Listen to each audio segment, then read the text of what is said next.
خۆشهاتنەوە بۆ چاوی واشنگتن. ڕەفتارەکانی مۆسکۆ هۆکارن بۆ سزایانەی سەپێنراونەتە سەر رووسیا لەلایەن وڵاتە یەکگرتووەکانی ئەمریکا و هەروەها یەکێتی ئەوروپاشەوە. ئەم سزایانە دوابەدوایی دەست بە سەرداگرتنەکەی ساڵی 2014 نیمچە دوورگەی قرم سەپێنرانە سەر رووسیا. لە سەرەتای ئەم ساڵیشدا بوو ئەو سزایانە زیاتر کران پاش کوژرانی کەسێک و ژەهراویبوونی سێ کەسی تریش لە بەریتانیا بەهۆی مەتریاڵێکی ژەهراوی کە لە رووسیا دروست کراوە.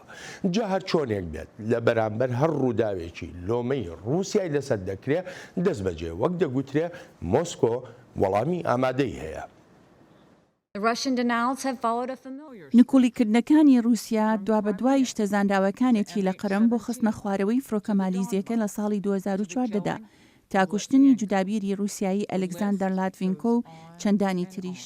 ئەمە هەمان ئەو سەرگوڕشتانن کە هەموو جار چەند بارە دەکرێنەوە و وەها خۆی دادەنێت هیچ دەستێکی لەو ڕووداوانەدا نییە بەڵام کەسیش بڕوای پێ ناکات. ئەو سزایانەی سەپێنراونەتە سەر رووسیا زیانی ئابووری لەو وڵاتە داوە کە ئەندامی هەمیشەیی ئەنجومەنی ئاسایشی نەتەوە یەکگرتووەکانیشە. بەڵام وەک جەختی لێ دەکرێتەوە ئەو سزایانە هێندە کاریگەر نین تا ڤلادیمیر پوتین سەرۆکی رووسیا ناچار بکات و سیاسەتەکانی خۆی بگۆڕێت. ئەم سزایانە پوتینیان ناچار نەکردووە تا سووریا جێبهێڵێت یان لە ئۆکراینە بکشێتەوە. بەڵێ ئەمە ڕاستە، هەروەهاش نەبوونە تەمای ڕاگرتن لە هەوڵی پرۆپاگەندەکردن دژی ئێمە. بەریتانیایەکانیش هاوڕان لە زۆر بۆ نەشدا باسییان لەوە کردووە تەنانەت هیچ ئاماژەیەکیش لە ئارادا نییە تا بگوترێ کرملن هەر هیچ نەبێ. بیرکردنەوەیەکی تری هەیە لە پاش ئەو سزایانە. بە وەڵامەکانی رووسیا دەردەکەوێت کە مۆسکۆوە هیچ بەنیاز نییە یان خەستی نییە ڕێبازی خۆی بگۆڕێت.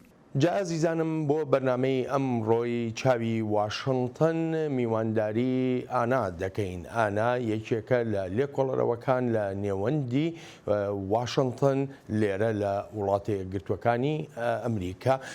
ئانا سەرەتا زۆر سپاس دەکەم بۆ ئامادەبوونت لەم بەرنامەیەدا. یەکەم پرسیاریشم سەبارەت بە ڕۆڵی رووسیا لەسەر ئاستی جیان. رووسیا ڕوبەڕووی کۆمەڵی کێشە و گرفت بۆتەوە، بەڵام وەکو گوێشمان لێبوو لە ڤیددیۆکاندا رووسیا بەردەوام نکۆڵی دەکا. تاکەی رووسیا دەتوانێت نکۆڵی لەو شتانە بکە کە ڕوبەڕووی دەبنەوە، یعنی لە هەندێک باردا گەیشتووەتە ئاستی گوناهبارکردنیش. زۆر سپاس دەکەم و خۆشحاڵم وەک هەمیشە. باشکرایی ئەمە وەک تۆ باست کرد باری باوی رووسایە. هەڵوێستە باوەکەی حکوومەتی رووسایە کە بەردەوام بڵێت هەرگیز گوناه و هەڵەی ئێمە نەبووە. ئەوەش کە ئایا تاکەی دەتوانن بەردەوام بن تێیدا هەمووی دەکەوێتە سەر وڵامی وڵاتانی ڕۆژاوە. بەداخەوە لە چەند ساڵی ڕابردوودا ڕۆژاوە شتێکی زۆر کەمی کرد بۆ پاشەکشەکردن بە ڤلادیمیر پوتین. ئەمەش بەڕاستی کێشەیەکی بنچینەی بووە. بۆ نمونە ئەگەر بڕوانیتە دەستێوەردانەکانی لە سووریادا متمانەی بەخۆی هەبووە تا ئەو دەستێوەردانە بکات، چونکە دەیزانی ڕۆژاوە هیچ شتێک ناکات بەرامبەری و ڕۆژاوە هێلی سووری نییە لە وڵاتەدا و ئەمەش بێگومان بووە ئاماژەیەک بۆ پوتین. بەڵێ لە ئێستادا فشارەکان هەروادێ و زیاتر دەبن لەسەر رووسیا، بەڵام قورسە بگوترێت بەرەو کوێ دەڕوات. بەڕای تۆ ئەو هەموو سزایی کە سەپێنراوەتە سەر رووسیا کاریگەریان دەبێ یاخۆ هەر تەنها شتێکە رووسیا گوێی پێ نادا؟ سزاکان لە پێش هەموو شتێکدا ژمارەیەکی زۆری سزای جیاوازن کە سەپێنراونەتە سەر رووسیا بۆ سەر ژمارەیەک دامەزرا و پیشەسازی لەشکری و تاکە کەسان و هەروەهاش سزای مافەکانی مرۆڤیش هەیە کە بە دۆسیەی ماگنیفسکی ناسراوە یان یاسای ماگنیفسکی. ئەم سزایانە لە چەند ئاستێکدا کاریگەری خۆیان هەبووە، بە تایبەتیش کاتێک دێتە سەر لەشکر و پیشەسازی لەشکری. ناونانی یاسایەک بە ناوی ماگنیفسکی و شەرمەزارکردنی وڵاتەکە زۆر گرنگ بوو. ئەوەش کە لە کۆبوونەوەکەی هەلسنکیدا لەگەڵ سەرۆک ترامپ پوتین ئاماژەی پێکرد و ڕێک ناوی بێل براودری هێنا. ئەمە خۆی ئاماژەیەکە بەلای پوتینەوە بە هەند وەرگیراوە. لە هەمان کاتیشدا کێشەکە ئەوەیە سزاکان هەمیشە ئامرازێکن، باشتر کاریگەریان دەبێت کاتێک دەبنە بەشێک لە سیاسەتشی بەرفەراوانتر. لە ئێستاشدا پێدەچێت کرملن کۆک بێت لە چەشتنی ئازارێکی دیارکراوی ئەو سزایانە لەو ڕۆنگەیەوەی ڕۆژاوە لەوە زیاتر ناڕوات. هەروەهاش چونکە استراتیژیەکی ڕوون و ئاشکراژ نییە لەبەرەوە سزاکان هەر بە تەنها خۆیان بەزنین. کامیان زیاتر ڕۆڵی هەیە لەوەی کە کرملن ئەم جۆرە سیاسەتانە بەرێت بەڕێوە هەر ئەوەیە کە با بڵین یەکێکە لە زلهێزەکانی دنیا لە ڕووی لەشکریەوەیە یا لە ڕووی ئابووریشەوە تا ئەندازەیەک یاخود ئەوەی کە بۆ خۆی ئەندامی ئەنجومەنی ئاسایشی نەتەوە یەکگرتوەکانە. Well, there's several issues playing out simultaneously. ژمارەیەک دۆسیە هەنڕۆڵ و کاریگەری خوان هەیە یەکەمیان 8 ساڵی سەرۆکایەتی باراک ئۆباما کە هەوڵی داڕشتنەوەی سیاسەتی پەیوەندیەکانی دەدا لەگەڵ رووسیادا لەسەر بنچینەی پەرەپێدانی پەیوەندیەکان بەڕاستی هەر ئەویش نەبوو بە تەنیا چونکە هەموو سەرۆکانی ئەمریکا جا دموکرات بوو بنیان کۆماری هەمان شتیان کردووە بە تایبەتیش لەسەر وەختی شەڕی ساردا و هەموو ئەو هەوڵانەش سەریان نەگرتووە بۆ نمونە سەرۆکبوژ ئەو قسەی کرد کە سەیری ناوچاوانی پوتن دەکات ڕوحی دەبینێت دواتریش داوای لێبوردنی لێ کرد لەسەر ئەو لێدوانەی و لێ پەشیمان بەوە و دانی بەوە نا کە هەڵی کردووە جا یەکێک لە ڕەهەندەکانەوەیە هەر سەرۆکەکی ئەمریکایی دێت هەوڵی پەرەپێدانی پەیوەندیەکان دەدات لەگەڵ رووسیادا هەر بۆیە دەبینیت پەیوەندیەکانی رووسیا و ئەمریکا لە بازنەیەکدایە و هەوڵی پەرەپێدانی دەدرێت و دواتر لایەنی ئەمریکایی دەگاتە ئەو بەرەنجامەی هیچ بە هیچ نەکراوە هۆکاری تریش ئەوەیە رووسیا خاوەنی سەچی ناوچیە جا بە ڕاستگۆیانەش بیڵێم زۆر ڕێبەر هەن دەترسن لەوەی رووسیا بڕوژێنن چونکە دەزانن وڵاتێکی خاوەن هەماری چەکی ناوچیە لە هەمان کاتیشدا بە هەڵە تێگەشتێکی زۆر هەیە سەبارەت بە رووسیا و زۆرێک لە ڕێبەرانی ڕۆژاوا زۆر لە رووسیا دەترسن دەزانی زۆر گوێمان لە شەڕێکی نوێی سار دەبێت و شتی لەو بابەتە و زۆر شتی تری وەک ئەوەی دەگوترێت ناتوانین رووسیا بوروژێنین چونکە ناتوانین مەترسی شەڕ لەگەڵ رووسیادا بێنینە ئاراوە جا بەڕای من ئەم ڕژێمەی کرملن شەڕی ناوێت بەڵکو ناچارکردنی ڕۆژاوای دەوێت بۆ دیالۆگ بەپێی ئەو مەرجانەی مۆسکۆ دەیەوێت. چییە ئەو ترمانی کە رووسیا دەیەوێت چییە یعنی ئەوەی خۆش داماژەوە پێکرد وڵاتانی ڕۆژاوە بە تایبەتیش وڵاتی یەکگرتوەکانی ئەمریکا بەردەوام لەو جۆرە دیالۆگ و گفتوگۆیانە هەیە دانوستاندن بەردەوام لە نێوان واشنگتن و مۆسکۆدا هەن رووسیا چی دەوێت چ مەرجێکی هەیە بۆ بەردەوامیدان یاخو بۆ درێژەدانی ئەم جۆرە وتوێژانە. کرملن ئەمە ڕژێمەکی دز و جەردە و گەندەڵە ئەم ڕژێمە دەیەوێت لە هەر کاتێکدا بێت چی بخوازێت بیکات و پەناپارێزیشی هەبێت ئەمەمان لەگەڵ ئەو هێرشە کیمیایەدا بینی کە لە بریتانیا کردی چەند کەسێکی پەیوەندیان بە کرملنەوە هەبوو کارمەندێکی پێشووی بەڕێوەبەرەتی سەرەکی مخابرات و کچەکەشیان کوشت ئەمە ئەو جۆرە پەیامەیە کە هەر کاتێک بێت و لە هەر شوێنێکدا بێت چیم بۆ دەکەیت هەر چۆنێک بێت کرملن بەلایەوە گرنگە لەلایەن ڕێبەرانی ڕۆژاوە دانی پیا بنرێت ئەوەی هاوتا و هاوشانە و لایەنێکیشە کە بێ ئەو بریارە چارن و سازە نێونەتەوەیەکان نادرێن بەو پێی یەکێکە لە زلهێزەکان. بەڕای تۆ استراتیژەتی سەرەکی ڤلادیمیر پوتین دەگاتە ئەو ڕادەی کە بێوێ ڕێبەرایەتی هەموو جیهان بکات کە بێ سەرکردایەتی جیهان بکایە لە پێشەنگی هەموو وڵاتانی جیهاندا بێت و جیهان هەمووی گوێی لێ بگرن. پێم وایە بەلانی هەرەکەمی دەیەوێت بۆ تەواوی ژیانی هەر سەرۆک بێت هەموو کارەکانی ئاماژەن بەوەی نایەوێت لە دەسەڵات لابچێت لە ڕاستیشدا ئەرکە سەرچێکەکەی درێژەدانە بەم ڕژێم و سیستمەی ئێستا ئەمەش بەسراوەتەوە بە پەیوەندیەکانی پوتنەوە لەگەڵ ڕۆژاوادا جا درێژەدان بە بەرەنگاربوونەوەی ڕۆژاوا و وێناکردنی ڕۆژاوا وەک دوژمن بەشێکە لە سیاسەتەکانی کاتێک بەلایەنگرانی خۆی دەڵێت چواردەورمان بە دوژمن گیراوە و دایانەوێت بمانشتێنن مەبەستی لە ڕۆژاوایە لە هەمان کاتیشدا پوتن ئەو شتانە بۆ ناچارکردنی ڕۆژاوا بەکاردێنێت بۆ دیالۆگ هەرچۆنێک بێت ئەم جۆرە ڕێبازە دووسەریە چونکە تێکەڵکردنی سیاسەتی ناوخۆیی و دەروەیی تا ئەو ئەندازەی ئیتر ئاشکرانە بێت کامیان ناوخۆیە و کامیشان دەروەیە هەروەها زۆر کێشەی ناوخۆیی لە ناو رووسیادا هەن وەک ئاگادارن لەبەرەوە سەرۆکایەتیەکەی ئاسان نییە و ناژبێت وەک دەبینین.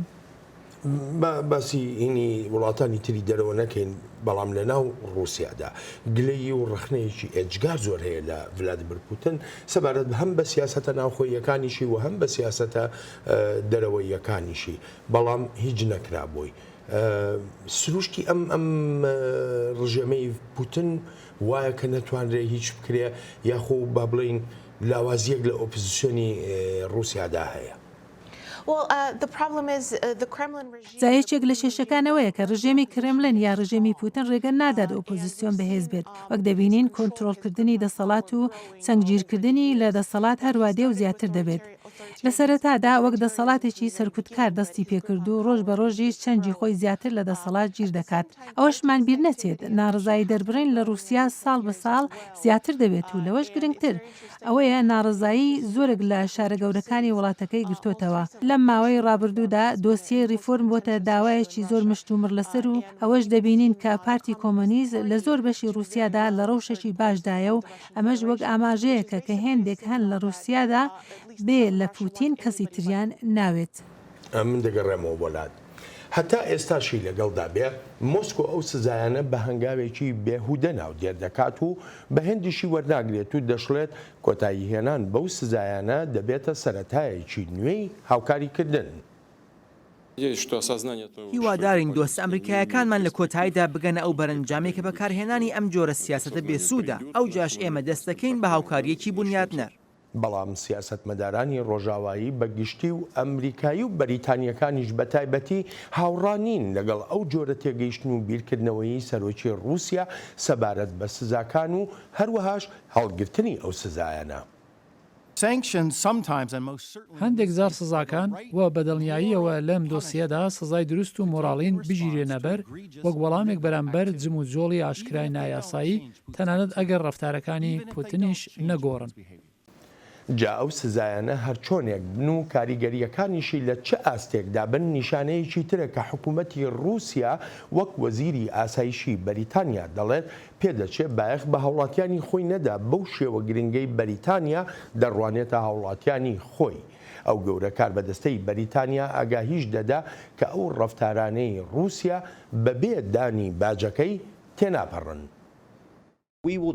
ئێمە بە ڕێگەی خۆمان دەیکەین بە ڕێگەیەکی پێشکەوتوانە کە ڕووسیا دڵنیا بکاتەوە لەوەی بەریتانیا و هەروەها کۆمەڵگەی نێونەتەوەیش پێش و درێژ نابێت بەرامبەر ڕەفتارەکانی رووسیا بەڵام ئێمە بە ڕێگەی شەڕەنگیزانە نایکەین. ئانا یەکێ لە پرسیارەکانەوەی ینی وەکو جۆشمان لێبوو بەریتانیەکان دەڵێن ئەو ڕەفتارانەی رووسیا بەبێ دانی باجەکەی تێپەڕ نابێ. بەریتانیا ئەمریکای با بڵێم وڵاتانی ڕۆژاوە بەگشتی دەتوانن چی بکەن بەرامبەر بە رووسیا. دەرکردنی دیپلۆماتەکانی رووسیا وەک بینیمان لە وڵاتانی ئوروپاوە سەرەتای وەڵامەکان بوون بەرامبەر بە مۆسکۆ.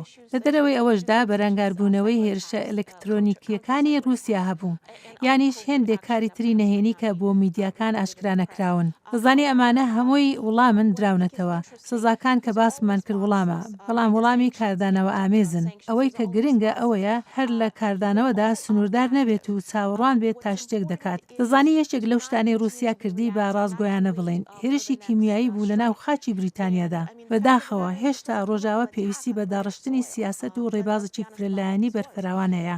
ڕوانینێکی گەورەتر سەبارەت بەوەی ڕۆژاوا دەخوازێت چی بەرامبەر بە رووسیا بکات. دەخوازێت رووسیا لە چی پاشەکشە بکات. ئایا دایانەوێت بۆ نمونە رووسیا لاواز بکەن؟ جا ئەوەیە ئایا ڕوانینە سەرچیەکە چییە؟ بەڵام بەداخەوە هەرچەندە ئەوانەی کراون وەڵامێک بوون لە جێی خۆیدا بوو بۆ ئێستا بەڵام لە ڕەوشەکەی ئێستادا هێشتا استراتێژیکی هەمەلایەن دانەڕژاوە. بەڵام هەتا ئێستا هیچ ئاماژەیەک لە ئارایە نییە کە رووسیا بخوازێ ئەو ڕەفتارانەی خۆی بگۆڕێ یاخو سیاسەتی خۆی بگۆڕێ و مەسلەی لاوازکردنی رووسیا ژەوی کە تۆ ئاماژەی پێ دەکەی ینی پێت وایە ئەمە هاوڕاییەک هەبێت لەسەری لە تەواوی جیهانی ڕۆژاوادا. ئەمە بەڕاستی دەکەوێتە سەر ژمارەیەک فاکتەر. دەزانی یەکێک لەو شتانەی بینیمان و جێی سرنج بوو وێڕای گوتاری سەرۆک ترامپ لەبارەی رووسیاوە بەڵام سیاسەتی ڕاستەقینەی کۆشکی سپی بەرامبەر بە مۆسکۆ تونترە بە بەراورد لەگەڵ بەڕێوەبەراتیەکانی پێشتردا. جا لێرەدا کۆمەڵێک پرسیار دێنە ئاراوە وەگەوەی ئایا ئەمە دەبێتە هۆکارێک بۆ گرتنەبەری ڕێوشوێنی قورستر بەرامبەر بە رووسیا؟ ئایا دەبێتە مایەی هەبوونی سیاسەتێکی بەرفراوانتر؟ ئایا کۆشکی سپی دەتوانێت ڕێبەرانی تری ڕۆژاوە بێنیتە ڕیزەوە؟ دەزانی ڕۆژاوە هێندێک وەڵامی دیارکراوی هەبوو بۆ داگیرکردنی کوردستان لەلایەن رووسیاوە بەڵام وەڵامەکان بەرامبەر بە دەستێوەردانەکانی رووسیا لە ئوکراینیادا زۆر گەورەتر بوون. ئێستاش دەستێوەردانی رووسیا لە سووریادا ئەم تاوانانە هەروە دێو بەسەریەکدا کۆ دەبنەوە. جالەوانەیە شتەکان بگەنە ئەندازەیە کە ئیتر ڕۆژاوە بکەوێتە ئەوەی وەڵامێکی گەورە و هەمەلایەنەی هەبێت. پێدوانی ئەگەر هەنگاوێکی لەو شێوەیە بنرێ ئەگەرێکی زیاتر بێتە ئاراوە بۆ سێهەم شەڕی جیهانی. I don't have a crystal ball, of course, but ڕاستی تۆپە کریساڵەکەی جادوگەرانم نییە، بەڵام بەپێی ئەو لێکۆڵینەوانەی لەسەر ڕژێمەکەی پوتین کردو من ئەوم پێشان نادات بڵێم پوتین سێهەم شەڕ بە بەرژەوەندی دەزانێت. لە ڕاستیدا ئەگەر لە ئاستی ناوخۆش ڕای بگەیەنێت لە شەردایە لەگەڵ ئەمریکادا پشتیوانێکی زۆر کەم دەکرێت بۆ ئەو زۆرە سیاسەتە. هەر بۆیەشە ناڕاستە و خۆ کەوتۆتە شەڕەوە لەگەڵ ئەمریکادا لە ڕێی شەڕی ئەلکترۆنی و زانیاریەکان و لە ڕێی دەستێوەردان لە سووریا و شوێنەکانی تری ڕۆژهەڵاتی ناوەڕاستدا. ئەم ڕژێمە وەک پێشتر باسم کرد ڕژێمێکی دز و جەردەیە و سەنجی خستۆتە سەر دزی و گەندەڵی و ئەگەر بیشێوێت دەستبژێرێکی ڕۆژاوا بە گەندەڵ بناسێنێت بەڵام ناکەوێتە شەڕەوە لەگەڵیاندا وەک پێشتر باسم کرد زۆریان دەترسن. بۆچی رووسیا لە ئێستاە بگەڕێتەوە ناو ڕۆژەڵاتی ناوەڕاست و دەسەڵاتێکی زۆرتری هەبێت بۆ لە ئێستاە بۆ نمونە 10 ساڵ لەمەوە پێشەمەی نەکرد. ڕاستی پوتین هەر لە سەرتاوە هەوڵی جێرانەوەی رووسیای داوە بە ڕۆژهەڵاتی ناوەڕاستواتە لەو کاتەوەی دەسەڵاتی گرتە دەست و زۆریش لەسەرەوە سوور بووە.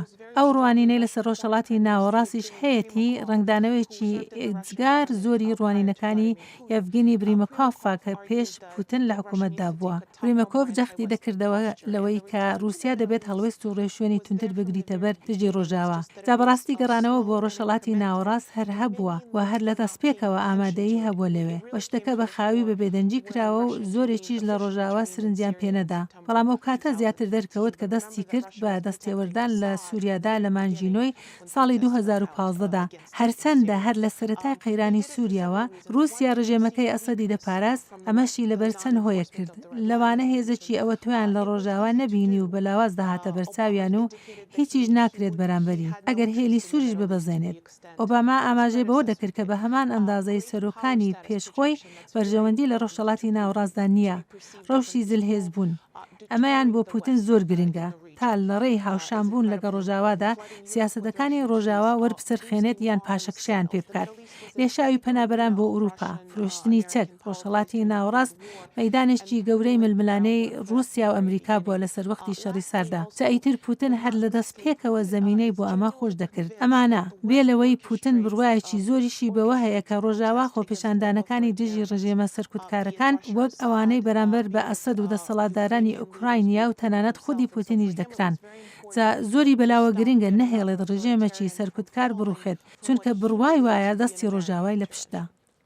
بەڕای تۆ بەرەنجامی ئەم سیاسەتانەی رووسیا بۆ نمونە دابینکردنی چەک، بۆ نمونە فرۆشتنی ڕیاکتەری ناوکی و بازرگانی کردن و درێژە پێدان و پاراستنی پەیوەندیەکانی لەگەڵ ئەو ڕژێمانەی کە بە ڕژێمی شەڕانگێز ناسراون لەو ناوچەی جیهاندا، لەوانە کۆماری ئیسلامی ئێران، لەوانە سووریا. بەرەنجامی ئەمە لەسەر ئاسایش و ئاشتی جیهان چی دەبێت؟ ئەوە ئاماژەیەکی ڕوون و ئاشکرایە کە رووسیا بەردەوام دەبێت لە بەکارهێنانی پێگەی هێز و دەسەڵات لە ڕۆژهەڵاتی ناوەڕاستدا. ئەوەش کە گرنگە بۆ رووسیا هەرەوە نییە ناوچەکە بکڵێت بەهۆی کێشەکانەوە، بەڵکو بەرژەوەندیەکەی لە ئاستی نزمی قەیرانەکاندایە، چونکە دەرفەتی زیاتری بۆ دابێن دەکات تا چەک بە هەموو لایەنەکان بفرۆشێت و لە هەمان دەمیشدا بچێتە ناوەوە وەها خۆی نیشان بدات کە هێزێکە بۆ ناوبژیکردنی ئاشتی. جا هەر چەندێک رووسیا دەستێوەردانی زیاتری هەبێت لە ڕۆژهەڵاتی ناوەڕاستدا، زیاتر کاریگەری دەبێتە سەر هاوپەیمانە باوەکانی ئەمریکا و سەقامگیرێکی کەمتریش دەبینین لە ڕۆژهەڵاتی ناوەڕاستدا. سووریا دەواازەیەکە بۆ رووسیا تا هێز و دەسەڵاتەکانی خۆی لە ڕۆژهەڵاتی ناوەڕاستدا پاوام بکات، لەگەڵ ئەوەشدا مۆسکۆ دەسەڵاتی بەسەر دیمەشقدا دەشکێ تا بە چارەسەریەکی سیاسیانەی قەیرانی ئەو وڵاتە قایل بێ. بەڵام پێ ناچێت مۆسکۆ ئەو هەنگاوە بنێ لە ڕوانگەی ئەو هەڵوێستانەی لەسەر هێرشی ئیدلب هەیەی. هەر هێڕشکردنێک بۆ سەر ئیدلب وهای دادەنین بەرزکردنەوەیەکی سەرڕۆیانەی قەیرانی سووریایە. ئەگەر بەشار ئەسەد و رووسیا و ئێران بەردەوام بن لەسەر ئەو ڕێبازەیان، ئەوە بەرەنجامەکەی زۆر خراپ دەبێت. جیهان بەرپرسیاریان دەکات و هیچ کۆبوونەوەیەکی ئەنجومەنی ئاسایش ناتوانێت ئەو بەرەنجامە خراپە بگۆڕێت. زۆر گوێمان لە قسە بووە، بەڵام هیچ کردارێکمان نەبینی ئاماژە بێت بەوەی رووسیا و ئێران و ئەسەد چارەسەرێکی سیاسیان بوێت. هەموو ئەوەی دەیبینین کردەیەکی ترسنۆکانەی لەشکریانەیە بۆ دەست بەسەراگرتنی ئیدلب. ئەو کاتش کە بە ئامادەبوونی تورکیاش کۆبوونەتەوە ئانکەرە داوای لێکردبوون بە ئاگربەست لە ئیدلب قایل بن، بەڵام مۆسکۆ و تاران ئەو داوایی تورکیان ڕەت کردوتەوە و ڕژێمەکەی ئەسەد بەردەوام بوو لە هێرشە درندانەکانی. نوێنەری رووسیا لە نەتەوە یەکگرتوەکان باسی لەوە کردووە لە کۆبوونەوەکەی ئەم دوایەی تاراندا و توێژێکی تایبەت لەسەر ڕەوشی ئیدلب کراوە و ئاماژەش بەوە دەکا جەبهەت النوسرە دەوڵەتی ئیسلامی لە ئەنجومەنی ئاسایشدا بە تێرۆریست ناودێر دەکرێن و دەیان هەزار چەکداریان وان لەناو ئیدلبدا وەلێ باس لە خەڵکی سیڤیل ناکات. باڵیۆزی وڵاتە یەکگرتوەکانی ئەمریکا لە UN بە گومانەوە لەو لێدوانەی باڵیۆزی رووسیا دەڕوانێت. ئێمە پێشوازی لە دەرفەتی وتوێژەکان دەکەین بۆ چارەسەرکردنێکی دیبلۆماسیانەی قەیرانی سووریا، بەڵام باکاتی خۆمان بە زانیاری چاواشەکار و بەلاڕێدابراو و ئەو درۆ ئاشکرایانە نەکوژین لە کاتێکدا بەردەوام ڕژێمەکەی ئەسەد و رووسیا و ئێران ئەم وتوێژانە ناشرین دەکەن. با قسە لەسەر ڕاستیەکان بکەین لە ناو سووریادا. جیهان بە ئاشکرایی بەرزبوونەوەی کردە لەشکرەکانی لە ئیدلب بینی. فڕۆکە جەنگیەکانی ئەسەد و رووسیا بە سەدان هێرشیان کردووە، بۆمبی بەرمیلی و ڕۆکێت و تۆپخانەیان بەکارهێناوە. هێرشی درندانە دەکرێنە سەر خەڵقی خۆبەخشی سیڤیل وەک کلااوسپیەکان. پشتیوانیەکانی رووسیا و ئێران بۆ ڕژێمەکەی بەشار ئەسەد لە سووریا وهایان کردووە دیمەشق دەرفەتی باڵادەستی زیاتری هەبێ لەم قەیرانە ناوخۆی 7 ساڵیەی سووریادا کە لە ساڵی 2011ەوە تا ئێستا نزیکەی 350,000 کەسی تیادا کوژراون. پێمان باشە هەڵوێستی جێگیری خۆمان پشتڕاست بکەینەوە سەبارەت بە پێویستی بۆ لە ناوبردننی تەواتی تیرۆریستان لە سەرانسەری وڵاتی سووریادا. هەروەها رووسیا چی لە دەسەڵات دابێت دەیکات بۆ دڵنیابوون لەوەی چەندێک بتوانرێت زیانی گیانی خەڵکو و زیان لێکەوتن لە ئیدلب سنووردار بێت.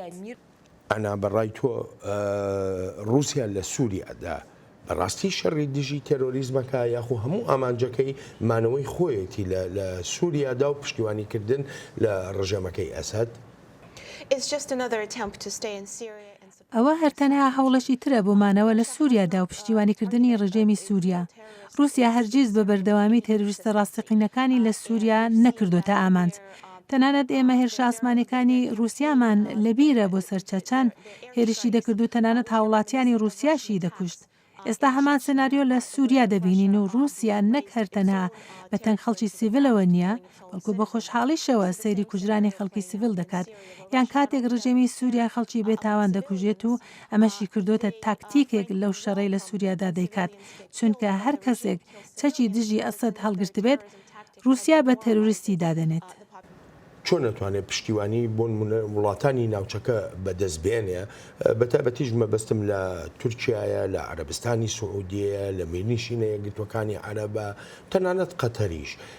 چۆن نەتوانێت پشتیوانی ئەو وڵاتانە بەدەستبێنێ لە کاتێکە هەم وڵاتانە خۆشیان جۆرێ لە ڕوانینی تایبەتیان هەیە بەرامبەر بە ئەسەد لە سووریادا؟ بەڵێ بەداخەوە بەهۆی ئامادەنەبوونی درێژخایەنی وڵاتانی ڕۆژاوە لە قەیرانی سووریادا، یان ڕاستتر بڵێم لە کارەساتی سووریادا، چونکە ئەمە هەرتەنها قەیرانێک نییە بەڵکو کارەساتیشە. رووسیا وەک تاکە هێزێک لە ناوچەکەدا دەردەکەوێت و وا خۆی وێنا دەکات تەنها لایەنێکە بتوانێت بکەوێتە وتوێژ لەگەڵ هەموو لایەنەکانی تردا. خۆی وەها وێنا دەکات کە بابەتیانە و لاەن نەگریشە. و چونکە زۆر وڵاتی ناوچەکەش وەک عەرەبستانی سعودی کە تۆ ئاماژەت پێکرد هەز بە دووڕووی ئەمریکا دەکەن، حەز دەکەن بەوەی ئەمریکا لە تەواوی ناوچەکە دەچێشێتەوە. دوودڵی ئەمریکا هەست پێ دەکەن لە شەڕی سووریادا، بەڵام دەبینن رووسیا لەوەیە و دەژمێنیتەوە و جاپیان باش بێدیان نا لە ڕووی پراگماتیکەوە رووسیا لە ڕۆژهەڵاتی ناوەڕاستدا بۆتە ئەو وڵاتەی دەبێت سەروسەودای لەگەڵ بکەیت. لەو ناوچەی جیهاندا هەر تەنها سووریایە کە رووسیا ئەم جۆرە هەڵوێستەیە بێ بەرامبەری یا شوێنی تریشی هەیە، بەڵام هێشتا بە تەواوەتی وەکو ئەوەی سووریا دەرنەکەوتون. نا، رووسیا بەبێ هیچ چەند و چۆنێک بەرژەوەندی خۆی لە تەواوی ناوچەکەدا دەبینێت. تەنانەت دەستێوەردانەکەی لە سووریادا هەر تەنها دۆسیەی سووریا نیە، بەڵکو زۆر زیاترە. جموجۆڵەکانی رووسیا هەر تەنها لە ڕۆژهەڵاتی ناوەڕاستدا نییە، بەڵکو وەک دەبینین لە باکووری ئەفریقاشە. بۆ نمونە وڵاتی مسر ئەوە تا هەتا دێت و ڕووە رووسیا دەڕوات. مۆسکۆ چەک بە مسر دەفرۆشیت و ئێستاش ڕیاکتەری ناوچی بۆ دروست دەکات. لە بیرمان نەچێت میسر هاوبەشی ئەمریکا بوو لە ئاسایشی وزەدا، بەڵام چیدی ئەوها نەماوە. سووریا دەرفەتێکی باشی بۆ رووسیا ڕەخساندووە تا ببێتە زەمینەیەک بۆ جم و جۆڵەکانی تری مۆسکۆ. لەوانە دەستوێ ڕاگەیشتن بە باکووری ئەفریقا. بەڵام ئەنا ڕەوشی مسر زۆر جیاوازە لە ڕەوشی سووریا. سووریا 7 ساڵ زیاترە، ینی شەڕێکی ناوخۆیی ئێژگار قورسیتیایە، ئەمە لە مسردا نییە. سووریا هەر پێشتریش با بڵین دۆستایەتی و پەیوەندیەکانی بە ئاڕاستی ڕۆژهەڵاتە بۆ نەک ڕۆژاوا بە پێچوانەی مسرەوە. مسر تا ئەندازەیەک بەلای ڕۆژاوادا دایشکانەوە، بەڵام هەوڵیشی داوە هاوسەنگەکانی خۆی پارێزێ لە نێوان ڕۆژهەڵات و ڕۆژهەڵاتدا. ئەمان بابەتێکی ترە. ئیتر چۆن رووسیا دەتوانێت ئەوەی کە لە سووریا دەیکە لە مەسریشدا بیکە.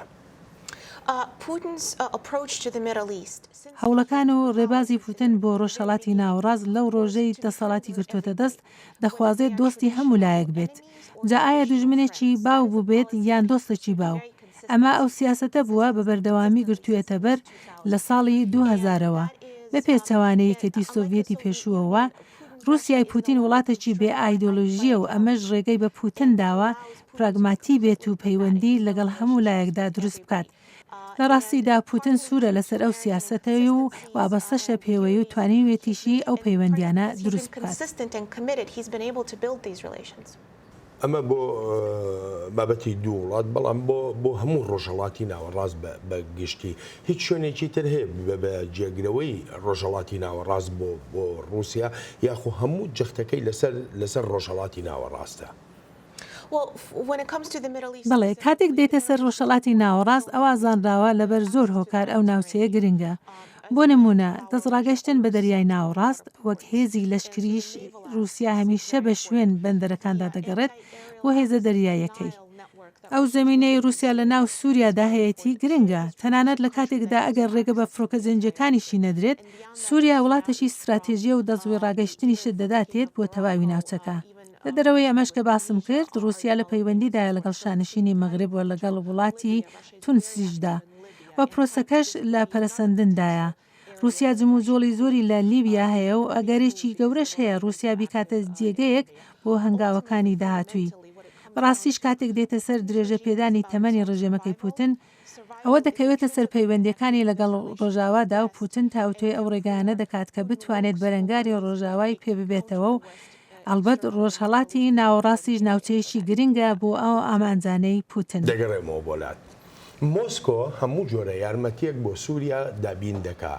هاوکاری لەگەڵ ئیسرائیلیەکانیشدا دەکات لە چوارچێوەی استراتیژیەتی ئاسایشیدا وەک کاربەدەستانی تەلئەڤیڤ دەڵێن بەشێکی ئەو هاوکاری و ڕێخستنانەی نێوان ئیسرائیل و رووسیا سنووردارکردنی جموجۆڵەکانی کۆماری ئیسلامی ئێرانە. بەردەوام دەبین لە ڕێگریکردن لە خۆتۆکمەکردنی لەشکری ئێران لە سووریا و بەردەوامیش دەبین لە هاوکاری و ڕێخستنی نێوان هێزە سەربازیەکانی ئیسرائیل و لەشکری رووسیا. لە چەند ساڵی ڕابردوودا ئیسرائیل سەرکەوتنی گەورەی هەبووە لە ڕێگریکردن لە ئێران و هەوڵەکانیشی بۆ گەیاندنی چەکی کوشتندا بۆ حیزبوڵڵا لە لوبنان. ئەمە بەو مانایە نییە کەشتی وەها ڕووی نەدابێت، بەڵام بە بەرزترین ئاستی هاوکاری ئاسایشی لەگەڵ لەشکری رووسیادا کراوە. ئیسرائیل هێشتا بە ئاشکرایی باسی لەوە نەکردووە کە دەبێ حکوومەتی سووریا بڕوخێت. بەڵام ناشبێتەوەمان لەبیر بچێت کە مۆسکۆ بەردەوام حکوومەتەکەی بەشار ئەسەد بە خاوەنی وڵاتەکە دەزانێت. حکوومەتی ڕەوای سووریا مافی خۆی هەیە و دەبێت هەموو ناوچەکانی وڵاتەکەی بخاتەجێ کۆنترۆڵی خۆی. ئەنا بۆ خۆ دەزانی ئەمە یەکێکە لە دیپلۆماسیەت لە ڕۆژهەڵاتی ناوەڕاستدا.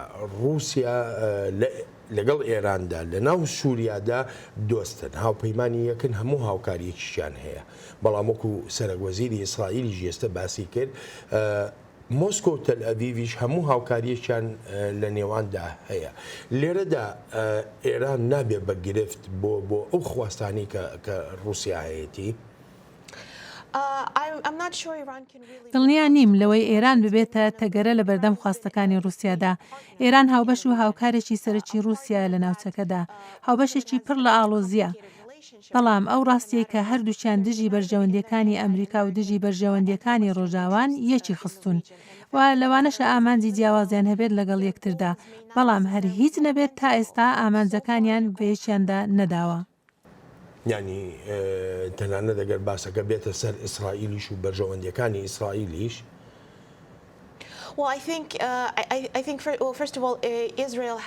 زارێ لە پێش هەموو شتێکدا ئیسرائیل تەواو سەرکەوتوو بووە لە بە ئامانجگرتنی حیزبوڵای لوبنان لە ناو سووریادا کە سەر بە ئێرانە. ئەلبەتەوەش زۆر گرنگە بۆ ئیسرائیل کەما هەنگی لەگەڵ رووسیادا هەبێت لە ڕووی واقعیەوە تا هیچ ڕووداوێک ڕوونەدات. چونکە لە ڕاستیشدا رووسیا کۆنتترۆلی ئاسمانی سووریای لەدەستدایە و ئیدی پێویستە ئیسرائیل ئەو هەماهەنگیە لەگەڵ رووسیادا بکات. جا ئەوەی رووسیا دەخوازێت یان دەیەوێت ئێران ناچار بکات بۆ خۆم زۆر گەشتبین نیم بەوەی بتوانێت ئەوە بکات و بە پلەی دوو هەمیش ئەگەر مۆسکۆ بیهێوێت بیکات ئەوە دەتوانێت و دەشیکات. ئێران هەروە بێدەنگ نابێ ئەگەر بێت و جۆرە لە سیاست ببینە کە ڕووسەکان دەیانەوێ یاخود لە پشتەوە ئیش لەسەر ئێران بکەن پێ دوای ئێران بێدەنگ بێ؟ نا پێ ناچێت ئەوە دۆسیەکە بێت بە هیچ شێوەیەک لە ڕوانگەی رووسیاوە لە ڕوانینی پوتنەوە دەخوازێت هاوسەنگی هێز بێت جا ئێران ئەگەر هاتوو بە ناڕاستەوە خۆ لەلایەن ئیسرائیلەوە لاوەزکرا بە هەر ڕێگەیەک بێت ئەوەی پوتین لێرەدا دەیکات و هەوڵی بۆ دەدات پاراستنی هاوسەنجیە لە پەیوەندیەکاندا بەمەش توانیوێتی هاوبەشی وڵاتەکەی لەگەڵ ئێران و ئیسرائیلیشدا بپارێزێت تەنانەت ئەگەر شەڕی ڕوو بدات ئەوە جارێکی تریش پوتن خۆی دەکاتەوە بە ئاشتی پارێز و پێیان دەڵێت کە هەر تەنها خۆی ئەو کەسەیە قسەی لەگەڵدا بکرێت و ئەمەش وەها دەکات جارێکی تریش وەک سەرکەوتوویەک ببیندرێت. بۆ ئایندەی سووریا رووسیا دەتوانێت چی بکە ینی ئێمە باعثە واز لە شەڕی دژی تێرۆر بێنین بەڵام لەسەر ئاستی ناوخۆی وڵاتەکە بۆ نمونە کورد و حکوومەتی سووریا کۆمەڵی شت هەیە بەیەکیانەوە دەبەستێتەوە کۆمەڵیشتیشەیە تەواو لە یشان جیاواز دەکا ڕووسەکان نەتوانن بەڕای تۆ لێرەدا نێوەندگیرێکی هاوسەنگ بن لە نێوان دیمەشق و لە نێوان کورد لە سووریادا. رووسیا دەتوانێت و کردوشێتی لە ڕاستیشدا پەیوەندی رووسیا بە کوردەوە مێژوێکی سەدان ساڵی هەیە و دەگەڕێتەوە بۆ سەروەختی کاترینی گەورە پەیوەندێکی دێرینە رووسیا بەردەوام دۆسیە کوردی کردوتە کارتێک بەرامبەر تورکیا زۆر گرنگە بۆ رووسیا درێژە بەم پەیوەندیە بدات و بیپارێزێت هەر هیچ نەبێت بۆ ئەو هۆکارانەی تایبەت بخۆین وەک ئەوەی باڵادەست بێت و هەروەهاش کۆنتترۆلکردنی هەموو لایەنەکان بە کوردیشەوە ئەمەش بەلای رووسیاوە زۆر گرنگە.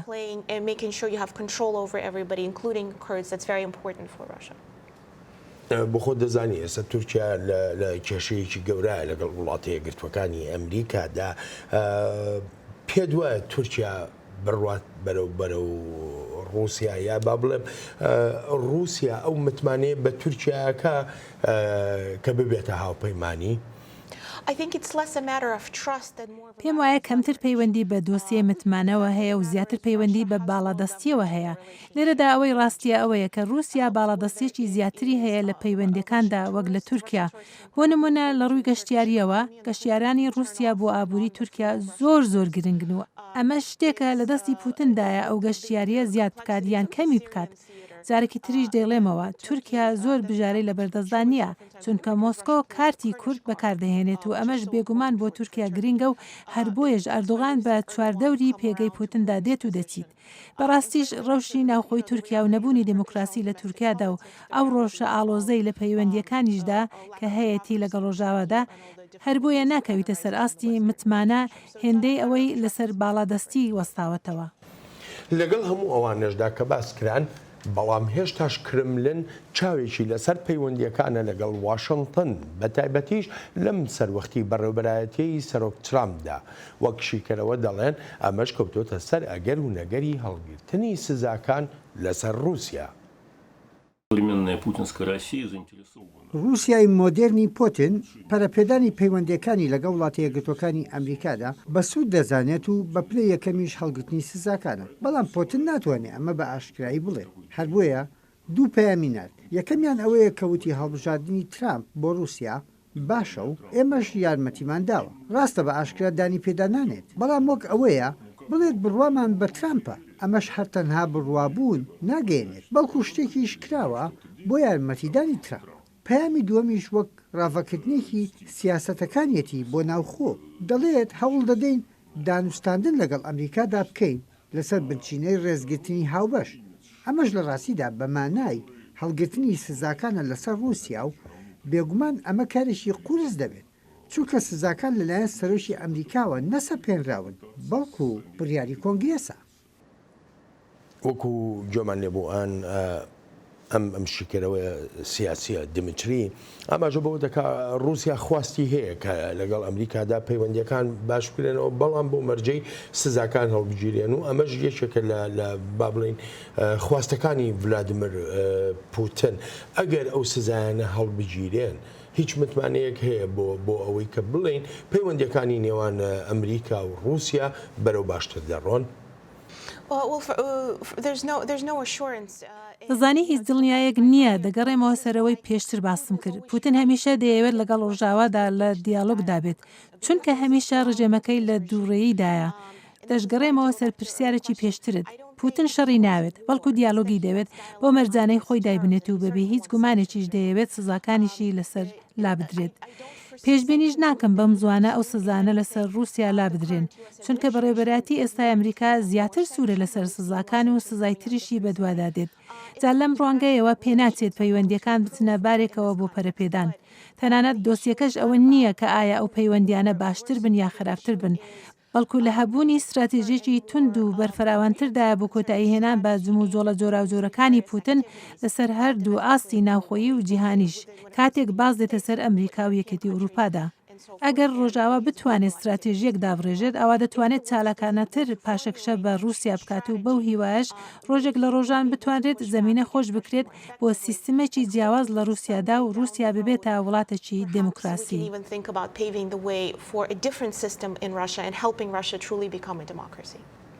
یعنی ئەوەی کە تۆ باسیەکەی ئەوە نییە کە بڵێ لێرەوە چ جۆرە سیاسەتێکەیە چی بکرێ یا چی نەکرێت زیاتر کەوتۆتە سەر ئەوەی کە پێویستە گۆڕانکاریەک لە ناو رووسیادا بێتە ئاراوە و ئەم سیستمی حکوومەتەی ئێستەی ڤلادیمیر پوتین زۆر باڵا دەست نەبێ ینی مەبەستەکە دەوەیە وەنیا؟ ئەوەی دەمێت بیڵم ئەوەیە لە ڕوانگەی پوتینەوە هەر هەمان پەیام باوە و دەڵێت چواردەورمان بە دوژمن گیراوە. دەمێکە ئەو پەیامە هەیە و ڕێگوڕیشەیەکی قوڵی هەیە و ئەو کارتەش کە ڕێبەرانی کرملن بەکاری دەهێنن لە ناوخۆی رووسیادا و دەڵێن گەمار و دراوین و دوژمن گەماروی داوین. جا هەرچەندێک قەیرانە ئابووری سیاسیەکان لە ناوخۆدا زیاد بکەن هێندە و زیاتریش ئەو پەیامە جەختی لێ دەکرێتەوە چونکە شتەکانیش لە رووسیاوە خراپترە. هەر بۆیە ڕۆژاوا دەکرێتە دوژمن بە پێی ئەو پەیامانەی کرملن. جا سەیرەکە لەوەدایە پوتین دەیەوێت لەگە ڕۆژاوادا لە دیالۆگدا بێت و لە هەمان کاتیشدا بە دوژمن ناودێری بکات. رووسیا لە لێواری خراپبوونی ڕەوشەکەدایە. جا ڕۆژاوا هەرچیەک بکات هەر بە دوژمن ناوی دەهێنێت چونکە ئەگەر لۆمەکە لە ئەستۆی ڕۆژاوا نەبێت ئەوە دەبێت کێشەکان لە ئەستۆی خۆی بنێت و پوتینیش هەرگیز لۆمەی خۆی ناکات. ئەگەر بکرێت پێم بڵێ وڵاتە یەکگرتوەکانی ئەمریکا ئەمە بەسم لە جیهانی ڕۆژاوان نیە بەڵام وڵاتە یەکگرتوەکانی ئەمریکا خۆی دەتوانێت چی بکە بۆ سنووردارکردنی ئەو جم و جۆڵ و ئەو ڕەفتارانەی رووسیا. بۆ نمونە پێویستە وڵاتی یەکگرتوەکانی ئەمریکا زیاتر ڕوونتر بێت لە سەرخواستەکانی بۆ مانەوە لە ناوچەکەدا چونکە هاوپەیمانەکانمان لە ڕۆژهەڵاتی ناوەڕاستدا سەریان لێ تێکچووە لەسەرەوەی ئایا ئێمە چی دەکەین ئایا دەمێنینەوە یان نا. جا بۆیە هەبوونی خواستێکی ڕوون و ئاشکرا بۆ مانەوە لە ناوچەکەدا و بوونی ئامادەیەکی بەهێز لە ڕۆژهەڵاتی ناوەڕاستدا لە ئێستادا هێزە سەربازەکانمان لەو ناوچەیەی جیهاندا زیاتر کردووە بەڵام بەکاریان ناهێنین. جا مەشق و ڕاهێنانی زیاتر لەگەڵ هاوپەیمانەکانی ئەمریکادا یەکێکە لەو بەکارهێنانانە. هەبوونی پەیامی بەردەوام سەبارەت بەوەی ئەمریکا لێرێ و دەمێنیتەوە و پشتیوانی لە هاوپەیمانەکانی دەکات هەروەهاش توێژینەوەی زیاتر لەسەر چاواشەکاریەکانی رووسیا شەڕی ئەلکترۆنی وابەستەیی بەردەوام ئەمانە ئەو شتانن دەتوانین بیکەین. ئانا زۆر سپاس دەکەم بۆ بەشداریت لە بەرنامەی ئەمڕۆی چاوی واشنگتن تا بەرنامەیەکی تری چاوی واشنگتن ڕێز و خۆشەویستی بەڵێن ساڵح بەسەند بفەرمونون.